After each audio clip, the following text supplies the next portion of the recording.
আসসালামু আলাইকুম। আশা করি সবাই ভালো আছেন। আজকে আমার আন্টির বাসায় দাওয়াত ছিল, সেটাই আপনাদের সাথে শেয়ার করব।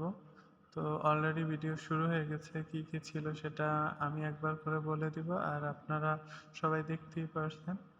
তো আশা করি সবাই ভালো আছেন। আর এখন পর্যন্ত আমার চ্যানেলকে যারা সাবস্ক্রাইব করেনি অবশ্যই সাবস্ক্রাইব করে দিবেন। লাইক, কমেন্ট, শেয়ার দিয়ে পাশে থাকবেন। আশা করি ভালো লাগবে।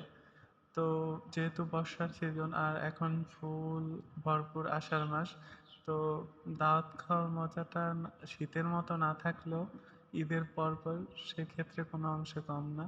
তো ঈদের পর এই আমি আমার ছোট আন্টির বাসায় দাওয়াত খেতে গেলাম, ওইটাই আপনাদের সাথে শেয়ার করলাম। তো এখানে ছিল চালের রুটি এবং গরুর মাংস, আর হচ্ছে নারিকেলের ঝোল দিয়ে যেটা বলার একদম ফেমাস খাবার। এটা নিয়ে আপনাদেরকে আগেও অনেক ভিডিওতে বলেছি, নারিকেলের ঝোল চিংড়ি মাছ দিয়ে, এবং হাঁসের মাংস, রাজহাঁসের মাংস, গরুর মাংস, মুরগির মাংস, খিচুড়ি, আর সাথে তো চালের রুটি ছিলই।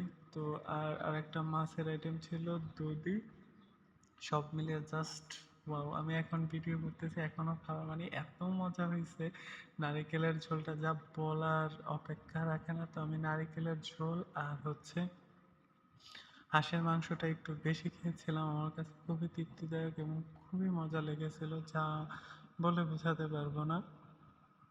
প্রথমে নিয়ে একটু খেয়েছিলাম আর তারপরে ১ পিস গরুর মাংস নিয়ে একটু টেস্ট করলাম। যেহেতু সবকিছু খাইতে হয়, তো সেইজন্য আমি নিয়ে টেস্ট করতেছিলাম। আর আমরা গিয়েছিলাম, বাসার সবার দাওয়াত ছিল সবাই মিলে, আর সবাই ওইখানে খেয়েছিলাম। তো পরে রুটি খাওয়া শেষ করে অল্প করে খিচুড়িও ছিল।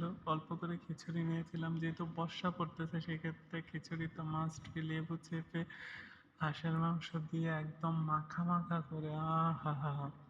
সে কি স্বাদ! তো তারপরে দধি ছিল।